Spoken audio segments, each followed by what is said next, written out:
from the Breaking News and Weather Authority. This is News 10 at 6. Well, good evening, everyone. Thanks for joining us. I'm Brian Johnson, along with Laura Hartman here in the Weather Center. We are in the middle of a winter weather advisory. So, Laura, what is the outlook right now? All right, thanks, Laura. Firefighters spent several hours this afternoon cleaning up water at Sparrow Hospital. The sprinkler system there went off around 1:30 when a pipe broke. The water flooded the second and third floors, which are office spaces. There's no word yet on how much damage that water caused.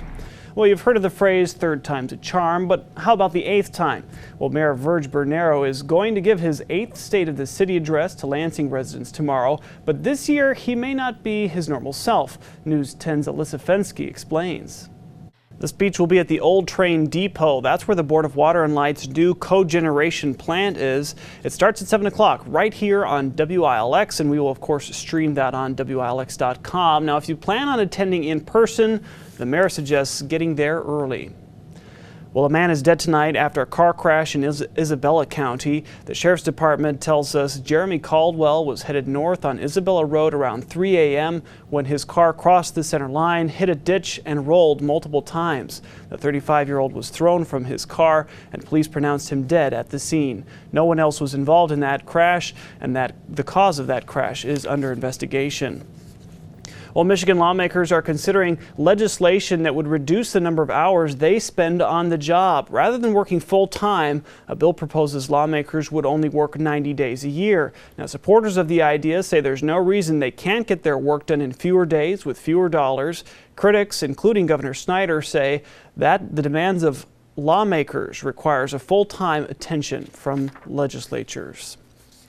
Well, faith leaders from across the state are planning a demonstration in Lansing to raise awareness about gun violence. On Tuesday, the Michigan Prophetic Voices will march from the Lansing Center to the Capitol building for a prayer service. The group has started anti-violence efforts in cities around the state.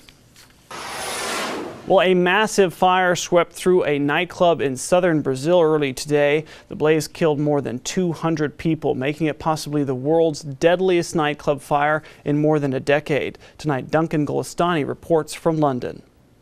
Well, the fire recalled a similar incident 10 years ago in West Warwick, Rhode Island, where 100 people died when a fire spread to a nightclub during a pyrotechnics show by the rock band Great White. Casey Anthony has filed for bankruptcy. She was acquitted in the murder of her 2-year-old daughter in 2011. Friday, she filed the paperwork for Chapter 7 bankruptcy because she owes almost $800,000 in debts, but has less than $1,100 to her name. Most of that money is owed to Anthony's attorney in her murder case. Anthony is currently a defendant in 3 civil cases, but if approved, the bankruptcy would stop all pending lawsuits. Well, if you plan to put something in the mail, check the stamp. Starting today, the price of first-class stamps increased to 46 cents. Postcards will now cost 33 cents to mail. There's also a new option for international mail. It's called a Global Forever stamp, and for $1.10, it's good for first-class mail to anywhere in the world.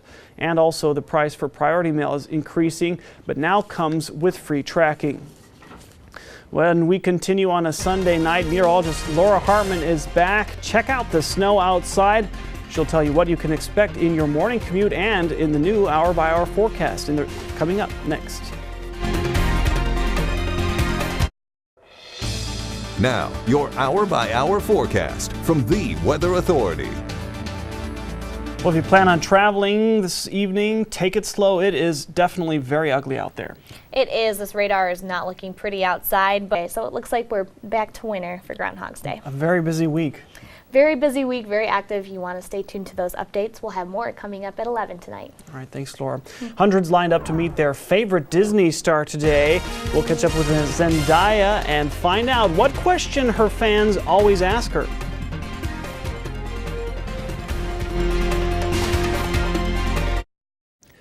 40 teams competing for the best chili.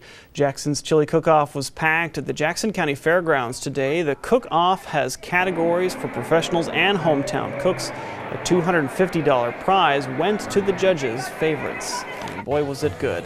Well, the Disney star Zendaya Coleman from the hit series Shake It Up made her way across Michigan today, stopping at Art Van furniture stores, first at Novi, then Shelby Township and Lansing. The first 350 fans got to meet Zendaya and get her autograph. She says the question she's asked most often is, where's her co-star, Cece, and her best friend from the series Shake It Up? We're together like 10.5 hours every day, all week, and people don't know that. We're literally together all week. So then whenever we're not together, they're like, where is she? Why aren't you guys together? Zendaya's appearance will benefit 2 local charities, First Nobel of Beaumont Children's Hospital in support of anti-bullying, and Ellie's Place in support of grieving children. Well, because of foul trouble, Michigan State was forced to play over half of the game with your final, spoiling the day for 10,095 Spartan fans in attendance today at the Breslin Center. A couple of really close games for Michigan State today for the men and the women, but unfortunately a couple of close losses. A very intense day of hoops, definitely. It was. All right, thanks, Jeremy. Laura's back with a final check of the weather right after this. And that's all the time we have for News 10 at 6. NBC Nightly News is next. We'll see you right back here tonight at 11. Good night, everybody.